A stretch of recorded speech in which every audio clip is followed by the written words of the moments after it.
Hello and welcome to News Central Television. This is News Now with me, Joe Hansen. Let's take a look at the top stories for this hour. President Tinubu advocates Africa's representation on UN Security Council. Senate pledges to sanction MDAs over operational breaches. Tanzanian Prime Minister Majaliwa attends memorial for victims of building collapse amid ongoing search for survivors. We have the details of these stories and more. Do well to stay with us. Let's begin by telling you that President Bola Tinubu has reiterated Nigeria's readiness to represent Africa as a permanent member of the United Nations Security Council, calling for reforms to ensure the council reflects global diversity. In a statement released Tuesday by Special Advisor on Information and Strategy, Bayo Onanuga, Tinubu emphasized the need to allocate 2 permanent seats to Africa, stating that Nigeria is ready and willing to serve in these capacities. The president also urged the expansion of the council's permanent and non-permanent categories to better represent the world's diversity and plurality. While commending the G20's recent decision to grant permanent membership to the African Union, Tinubu highlighted the importance of such inclusivity in fostering more effective discussions to address global challenges. In the meantime, President Bola Tinubu has praised the establishment of the Global Alliance Against Hunger and Poverty, an initiative championed by the Brazilian President Luiz Inácio Lula da Silva. Speaking on Monday at the opening session of the 19th G20 Leaders Summit in Rio de Janeiro, Brazil, Tinubu described the alliance as a pivotal step in addressing one of the world's most pressing challenges. Drawing parallels between the initiative and one of the 8 priority areas he outlined during his inauguration 18 months ago, Tinubu reiterated Nigeria's commitment to adopting international best practices to drive its economic development. He highlighted Nigeria's endorsement of the alliance as a significant move towards combating hunger and poverty, leveraging global cooperation and resources to strengthen domestic strategies. Away from that, President Bola Tinubu has announced a strategic restructuring of his media and communications team, appointing 3 special advisors to jointly serve as government spokespersons. The newly established arrangement includes the Special Advisor on Information and Strategy, Bayo Onanuga, the Special Advisor on Media and Public Communications, Sunday Dare, and the Special Advisor on Policy Communication, Daniel Bwala. The President emphasized that the initiative is designed to ensure effective and consistent communication of government policies, decisions, and engagements. This development was confirmed in a State House statement issued by Bayo Onanuga, who noted that the restructuring underscores President Tinubu's commitment to a streamlined and responsive communication strategy for his administration. Let's also tell you that Nigeria's Senate has vowed to impose sanctions on ministries, departments, and agencies that fail to comply with laws and resolutions passed by the Parliament affecting their operations. This was made known by the chairman of the Senate Committee on Legislative Compliance during a one-day workshop for members of the committee aimed at improving legislative compliance for effective governance. Our correspondent, Idong Joseph, has more on this. Those in support that this bill be now read a second time, say aye. The legislature, while tasked with making laws, is also responsible for effective implementation of these laws and other resolutions. However, ensuring compliance by MDAs is often hindered by weak enforcement mechanisms, bureaucratic inefficiencies, and a lack of political will, which undermines legislative decisions and erodes public trust in governance. When laws and resolutions are ignored or poorly implemented, the very foundation of democracy is weakened. Strengthening legislative compliance is therefore not just a procedural task, but a patriotic duty that directly impacts the lives of Nigerians. To address these critical challenges of oversight and compliance, the National Institute for Legislative and Democratic Studies organized this workshop to enhance the capacity of lawmakers. Our focus today is not only to identify gaps, but also to develop practical solutions that will enable the legislature to hold MDs accountable for implementing resolutions and adhering to the laws of the land. One of the highlights of today's workshop is the introduction of a tracking dashboard. This innovative tool will allow the relevant committee to monitor the implementation of laws and policies in real time. The President of the Senate and Chairman of the Senate Committee on Legislative Compliance seized the opportunity to urge MDAs to comply with the laws of the Federation in their operations. They pledged to enforce sanctions on any agency found to be in violation. What we want to call on all those that are head of MDAs and agencies of this government is to comply with all these instruments, or all these resolutions. We will take this job seriously, and where sanctions are required, we will not hesitate to sanction any MDA that violates the laws of this country. Lawmakers view this gathering as a call to action for all stakeholders to collaborate on accountability. They also urge citizens to report any infringements by MDAs that the Parliament may not be aware of, promising to enforce compliance. In Abuja for News Central, I am Idong Joseph.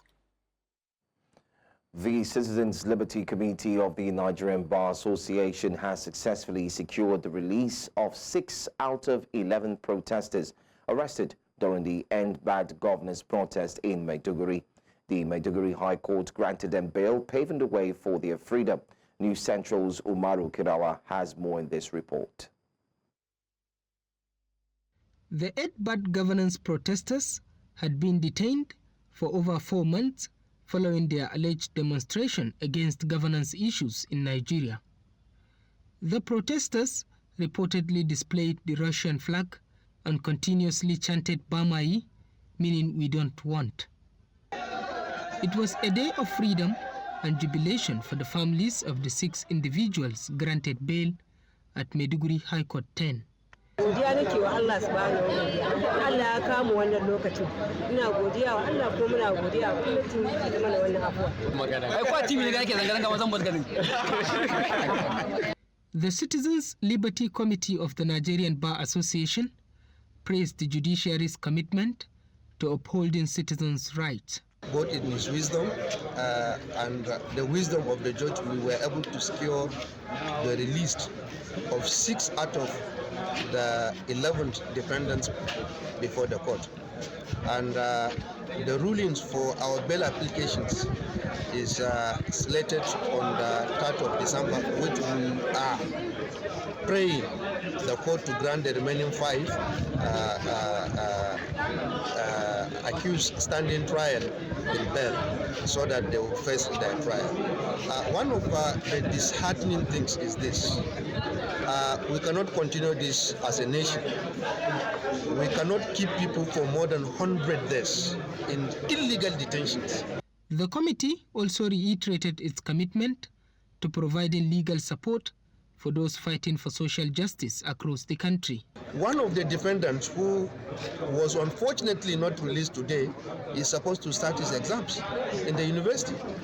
Unfortunately, he has to miss these exams. I called on the governor of Ondo State, as a father, as a leader of all of us, to temper justice with mercy, use his commissioner for justice, invoke section 211 of the Constitution, so that this matter in the next adjourning days should be discontinued. In the meantime, the families of the remaining 5 detainees await the next hearing scheduled for 3rd December 2024, as the case has been adjourned by the judge at Maiduguri High Court 10. In Maiduguri for News Central, Umaru Kirawa. Coming up next year on News Now, DSS detains PDP's Ogun State 2023 governorship candidate Adebutu. We have that story. Stay with us for more.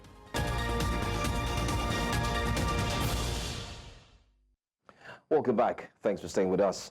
Let's take you back to the Nigerian presidency. The special advisor to the President of Public Communication and Media, Daniel Bwala, has urged Nigerians to be optimistic about the reforms of President Bola Tinubu, saying by the first quarter of 2025, Nigerians will experience a clear difference in governance to the previous administration. Bwala stated this on Monday to State House correspondents while speaking on several efforts of President Tinubu-led administration in addressing challenges of food security, insecurity, and inflation confronting the nation. The presidential aide, who assumed office on Monday, also said the president is committed to tackling the challenge of the food crisis and bringing down inflation. Government is not perfect. Government is a work in progress. What government does consistently is to communicate to the people, not just the intention of government, but the effort of government in delivering on the promise to the Nigerian people. So you're going to find in the course of our work, there are times government will come up to you to say, this and this are the efforts we've made in this regard. If it is not perfect, we're improving upon it. The posture of Mr. President from when he took the oath of office to the Nigerian people is that I have undertaken this task. I know the onerous responsibility. I'm committed to it. The box is on my table. All I require from the Nigerian people is patience. This reform we have embarked upon is tough, but it's what we are prepared for. And we are going to put in our best. In the course of the administration, we are going to make sure that we communicate to the Nigerian people what we are doing. And I can readily tell you that the administration has achieved tremendously. If you're looking at it from the point of view of somebody who is neutral, because the nation consists of government, the opposition, and the people. Sometimes in the messaging, focus is made most of the times on the opposition instead of the people. That's why the role of the media, as you all know, is very important, because what you do is you report what is happening and the Nigerian people can judge. Let's move on now to our next story. Candidate of the last gubernatorial election and PDP member, Funso Doherty, has taken the federal government, the Bureau of Public Procurement, BPP, and high-tech construction company to court over the ongoing Lagos-Calabar Coastal Highway. Doherty, who had earlier served pre-action notices to the parties, argued that the award of the project violated the Public Procurement Act and the Environmental Impact Assessment Act. Our correspondent Ladi Adebutu was at the Federal High Court in Ikoyi, Lagos, and filed this report. The hearing was slated for 9 a.m. on Monday, 18th November, at the Federal High Court in Ikoyi, Lagos, and quite punctually, the former governorship candidate arrived and spoke with News Central before proceeding into the courtroom with his lawyers. Due process was not followed. This is a multi-trillion contract.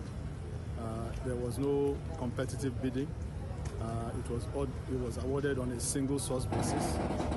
We feel that this is in contravention of the Public Procurement Act as well as the Environmental Impact Assessment Act. And we believe the judiciary needs to step in and hold the executive accountable.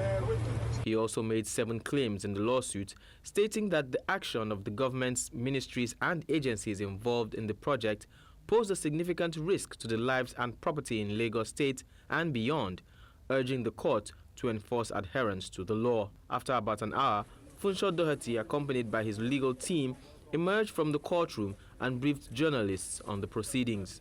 We went before the Honorable Justice Owoye, who had a preliminary hearing of the matter, and the case has been adjourned, and my counsel can tell us all the legalities involved. These are all indigents and residents of Lagos, and primarily Lagos Island. As you know, Lagos Island is one of the most affected environmentally. And so the fact that there isn't an environmental impact assessment bears directly on the lives of these people. Lagos Island deals with flooding on a regular basis.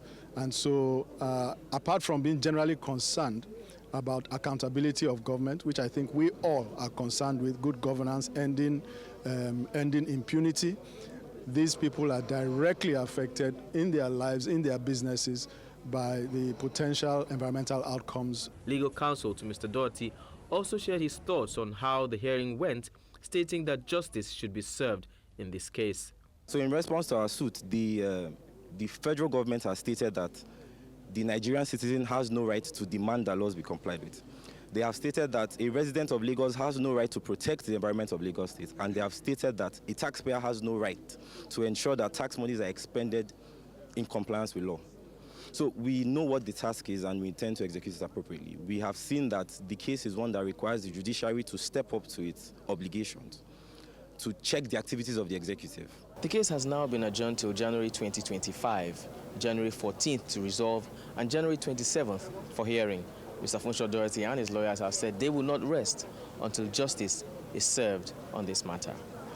In Lagos for News Central, I'm Bernard Akede. And on to political matters now. The People's Democratic Party candidate in the 2023 governorship election in Ogun State, Ladi Adebutu, has been detained by the Department of State Services. The PDP Publicity Secretary in Ogun State, Kayode Ademayo, confirmed Adebutu's arrest and detention in a statement issued in Abia on Monday. According to Adebayo, Adebutu was reportedly invited for questioning, allegedly in connection with disturbances during the local government elections held on Saturday, 16th November 2024. Following allegations of vote buying and selling during the recently concluded Ondo governorship poll, one election observer group has called on Nigeria's Independent National Electoral Commission to work with anti-graft and security agencies to enforce penalties for those found complicit in the act.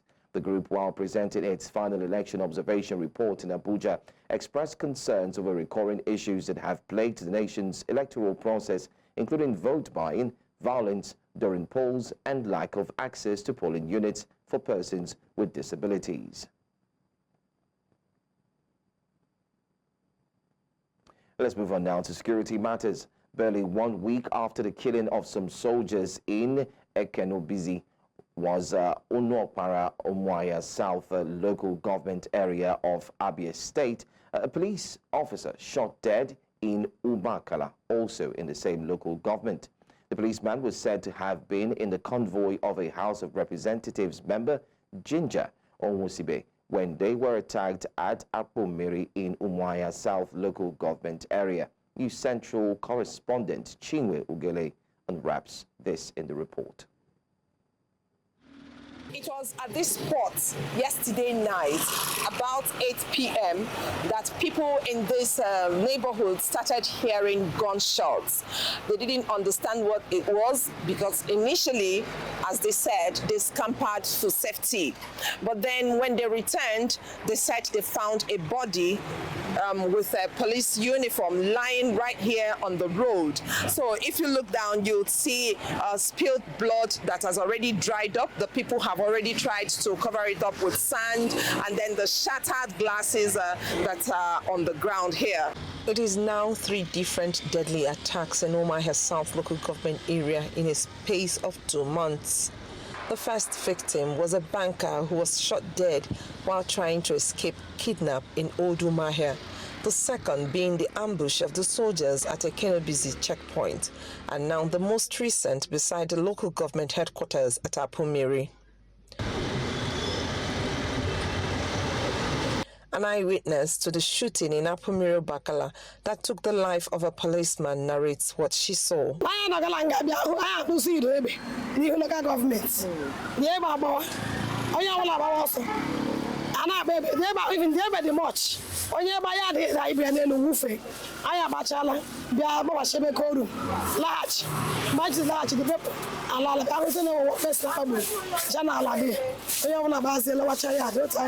Not many people were present around the area when the attack took place. So people are luckily out here that time. So I'm actually moved to the stories because I'm Alala. So we are not here, but I will have to the room, so I'm not going to move him. You're not going to but this man has no. I'm not going to do it or kidnappers. Residents of Umuahia South local government area say there's insufficient security around the locality, hence the series of attacks in recent times. They should really try. We need it. Security is most important. The insecurity currently in Umuahia South is alarming. because for the past 3 weeks now, we've been sleeping with one eye open and the other one closed. So we want the government to intervene. Abia State Police Command, in a press statement by the Public Relations Officer Maureen Chinaka, confirms the killing of the officer who was attached to Ginger Onwusibe and assures of commitment to fish out perpetrators soon. Basically, what the people ask for is that security be beefed up in all parts of the state. In Omaha for News Central, I am Chinwe Ugele. Still staying with security matters, Inspector General of Police Ladi Adebutu has embarked on a working visit to Delta State, renowned for its substantial oil reserves in the Niger Delta. Adebutu's visit to the state includes pivotal events such as the launch of a week-long police public relations officers and police communication experts conference in Asaba and the commissioning of 31 operational vehicles donated by Governor Sheriff Oborewori to bolster the capacities of the police and other security agencies. News Central's Austin Azu brings us more details.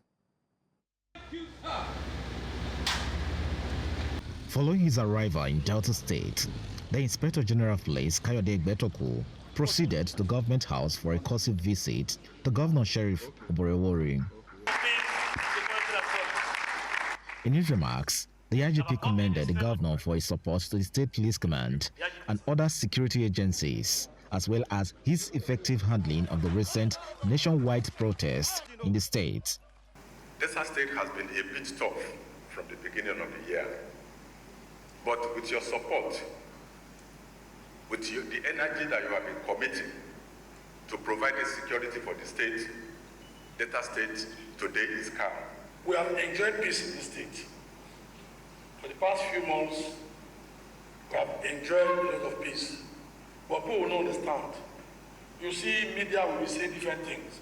And you know, security issue is not everything you bring into the press. The next stop for the IGP was the inauguration of 31 utility vehicles for the rebranded Operation Data Sweep Security Task Force, donated by Oborewori. The IGP noted that the presentation of the vehicles aims to strengthen joint security operations across the state. The vehicles will be put into immediate use and for the enhancement of the security of Delta State. The people of Delta State with this are guaranteed of peaceful Christmas and peaceful New Year celebration. I trust that this will boost the morale of members of the task force and motivate them to redouble their efforts to keep the state safe and secure. We shall continue to provide the necessary support to the task force as part of our passionate commitment to enhance peace and security in the state. Following the vehicle inauguration, the IGP and Governor Oborewori proceeded to Unity Hall at Government House to officially launch the week-long Police Public Relations Officers Police Communication Experts Conference taking place in Asaba. It's my hope that the discussion at this conference will bring forth productive results that will benefit both the Nigerian police force and our nation as a whole. With these remarks, I officially declare the 2024 Conference of Police PROs and Communication Experts open. The IGP later visited the State Police Command, where he inaugurated the police officers' men's and engaged with rank-and-file officers. During the interaction, he urged them to intensify efforts in combating crime and criminality. My purpose of visiting you today is to let you know that we appreciate what you are doing, encourage you to do more, correct your mistakes where you are making mistakes, and also to hear from you. We respectfully request your consideration of posting more rank-and-file officers to the command, as this will augment and go well in our crime fighting strategies. This additional support will significantly contribute to the effectiveness of policing in the state. The visit concluded with the IGP pay homage to the Asaba of Asaba at Ogwoku Ahaba. The Nigerian police has adopted the community policing strategy to solve the problems of community crime in Nigeria. And the traditional institution is very key to achieving our aim of adopting the community policing strategies. On the scale, Asaba is a very peaceful community. To that extent, we give kudos to the commanding heights in Asaba to have been able to maintain peace, to make this place very welcoming, very habitable, and of course, Asaba people are hospitable by nature. The Inspector General's working visit to Delta State continues. In Asaba for News Central, I'm Austin Azu. When we come back, we'll take a look at the story concerning Katako fire outbreak with victims, a record over 1 billion naira in losses. Stay with us.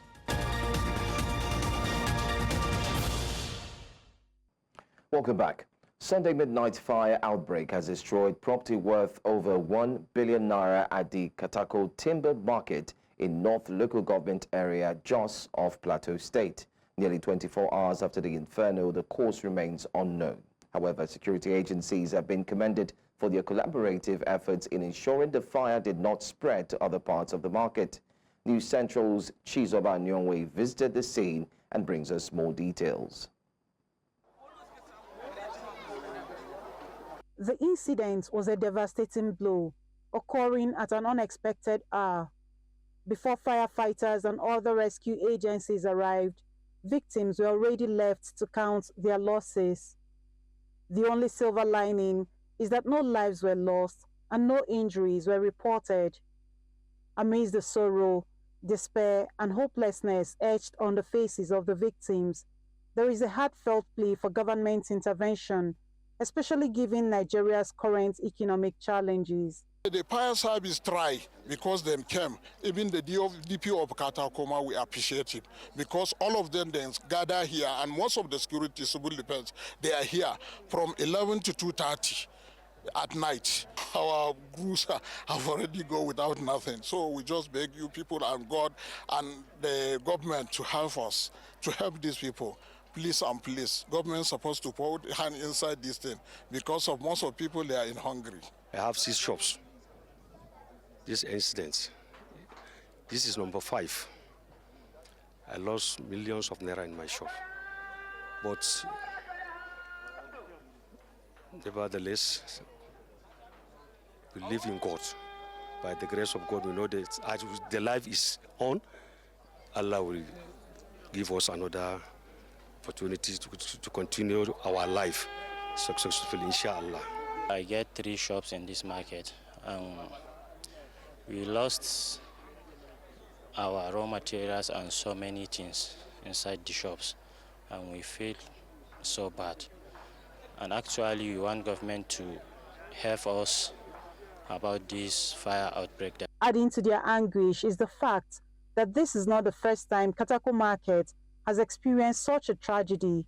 Unfortunately, little appears to have been done to investigate the root causes or to establish measures to prevent a recurrence.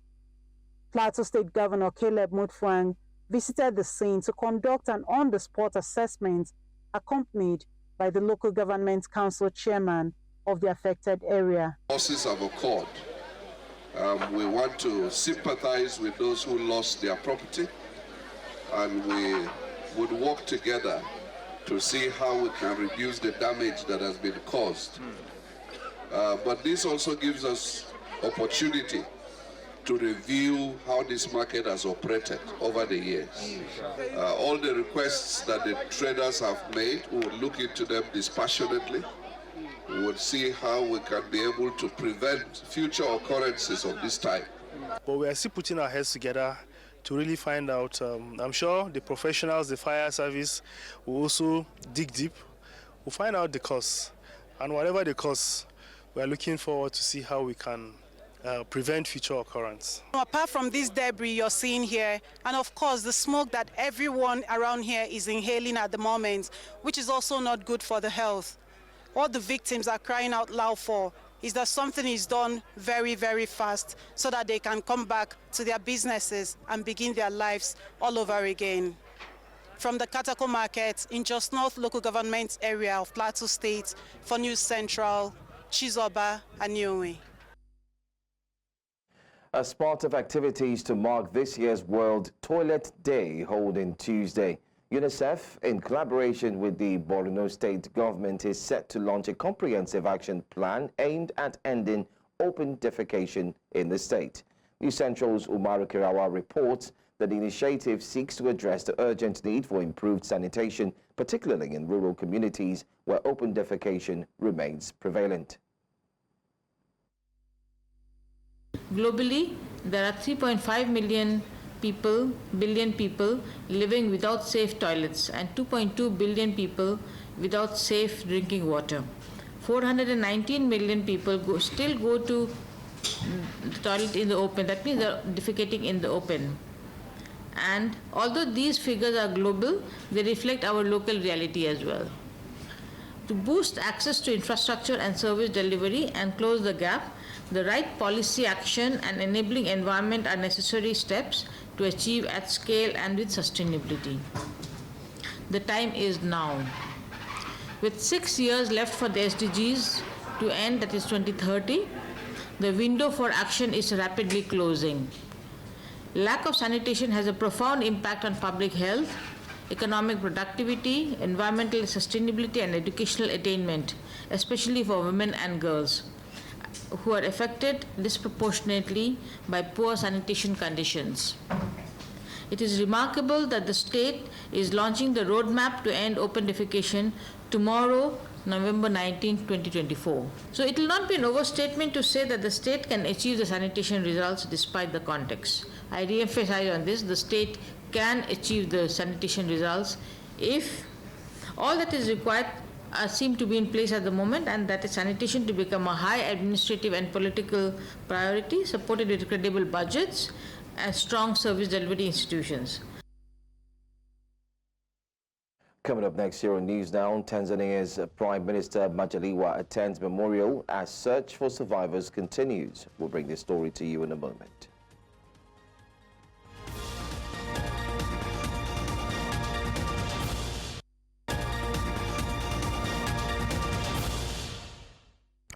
Welcome back. A U.S. Special Envoy, Tom Perriello, has held his first meeting with Sudan's Army Chief Abdel Fattah al-Burhan to discuss efforts to end the war and address the dire humanitarian crisis crippling the country. The talks, described by Sudan's ruling Sovereignty Council as long, comprehensive and frank, took place in the Red Sea city of Port Sudan. Discussions focused on a roadmap to halt hostilities and ensure the delivery of critical aid to affected areas. The envoy's visit coincided with Russia's veto of a United Nations Security Council resolution calling for an immediate cessation of violence in Sudan. The conflict, which began in April 2023 between the Sudanese army led by Burhan and the paramilitary rapid support forces headed by Mohammed Hamdan Daglo, has claimed tens of thousands of lives and displaced over 11 million people. Let's tell you that Tanzania's Prime Minister Kassim Majaliwa has attended a memorial service for the victims of a deadly building collapse in Dar es Salaam as rescue efforts continue to search for survivors beneath the rubble. Addressing mourners, Majaliwa said President Samiu Suluhu Hassan has ordered round-the-clock rescue operations to ensure no stone is left unturned in locating the remaining trapped individuals. The four-story building collapsed on Saturday at the bustling Kariakoo market. While the cause of the tragedy remains unclear, witnesses reported that construction work to expand the building's underground business space had begun just a day earlier.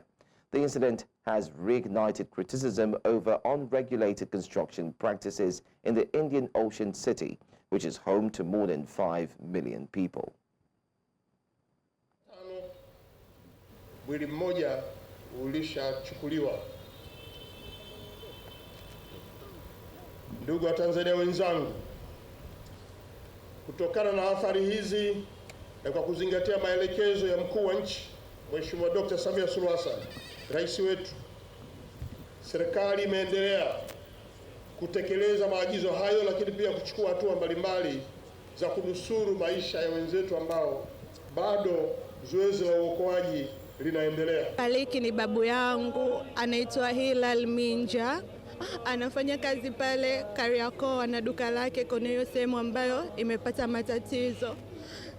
Hivyo tu, familia tumeumia sana na tunawapa pole na wenzetu wengine ambao wamekutwa na msiba huu. Taarifa za kuondokewa na baba ilikuwa ni juzi. Basi tukawa tumefuata utaratibu, wazazi wakafuatilia hospitali kuangalia kuhakiki mwili, na kweli tukaja kugundua kwamba ni kweli baba yetu ametutoka. Lakini tupo hapa kwa ajili ya kufanya zile taratibu kuhakikisha, kwa sababu serikali inatimiza wajibu wake, ili tuweze kufanya taratibu zingine za kifamilia na kwenda kumstiri.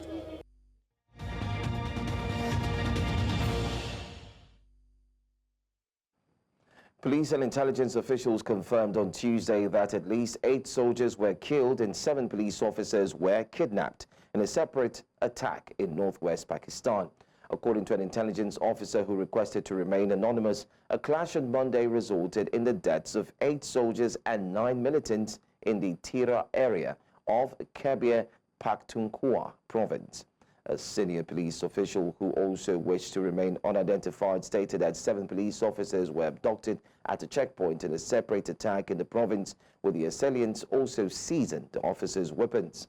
It follows an attack on Saturday when 7 soldiers were killed by separatists in Balochistan province, southwest Pakistan. This incident came just a week after a bombing by the same group that killed 26 people, including 14 soldiers, at a train station in the provincial capital. A court in Hong Kong on Tuesday sentenced all 45 defendants convicted in the city's largest trial under its sweeping national security law, with mastermind Benny Tai receiving the longest sentence of 10 years. The United States, Australia, and human organizations swiftly condemned the verdict, citing it as evidence of the city's declining political freedoms since Beijing imposed a security law in 2020. The group was charged with subversion after holding an informal poll in 2020 as part of a strategy to secure a pro-democracy electoral majority.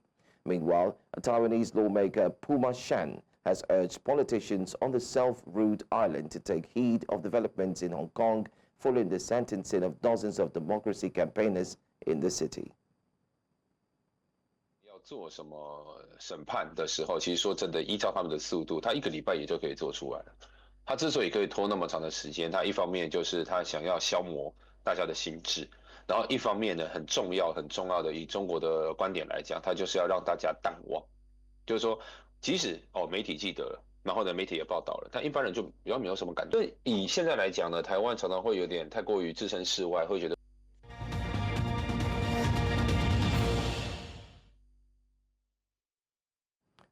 A bill to establish Nigerian Coast Guard has passed second reading in the Senate, marking significant progress towards bolstering maritime security in the country. Senator Wasiu Eshilokun, the bill's sponsor, outlined its core objectives, emphasizing the need to create a dedicated Nigerian Coast Guard responsible for securing Nigeria's maritime zones.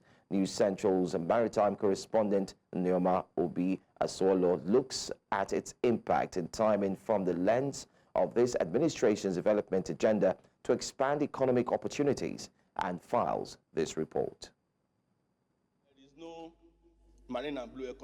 The Nigerian Coast Guard Bill is designed to enhance Nigeria's maritime security, focusing on regional coastal security and in adherence to international maritime standards.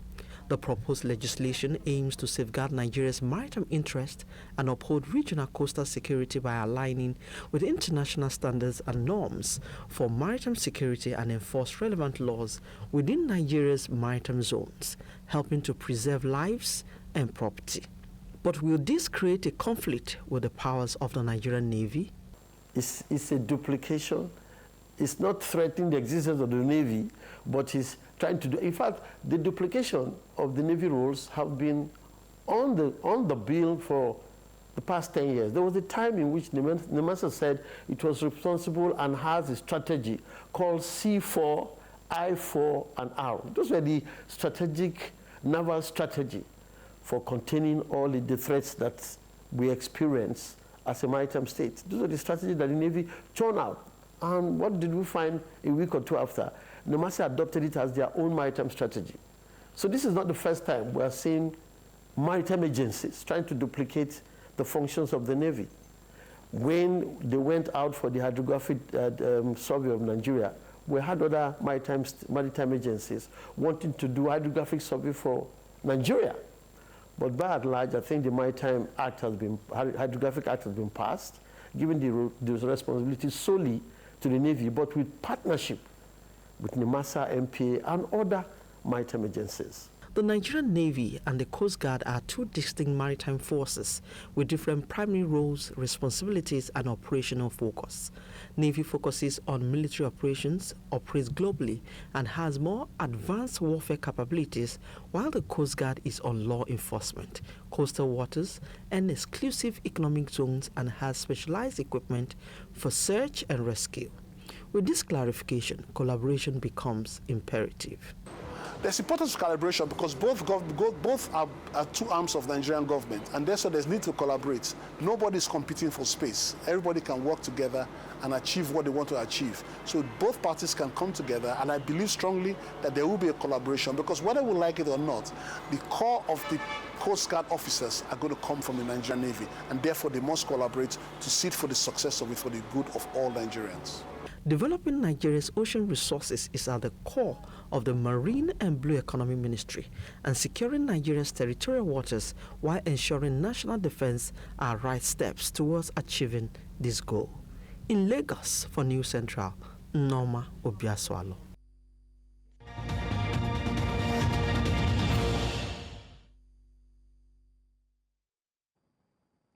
Super Eagles caretaker coach Augustine Eguavoen has expressed disappointment over his team's performance in their 2-1 defeat to Rwanda on Monday. The Amavubi pulled off a stunning upset at the Godswill Akpabio International Stadium in Uyo during a 2025 Africa Cup of Nations qualifying match. Nigeria had taken the lead through Samuel Chikwueze, who scored just before the hour mark, but the visitors mounted a comeback to claim victory.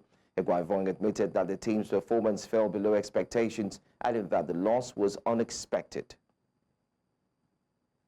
But feel very sad right now. It was not what we planned for.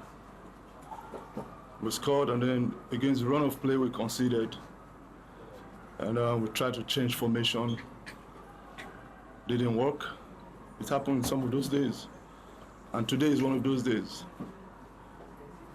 Consider the second goal. We have to take responsibility. The set piece is now 2 games, 2 goals conceded. It's something that we have to work on. I think also whenever you have some changes in the team, there's some different roles again.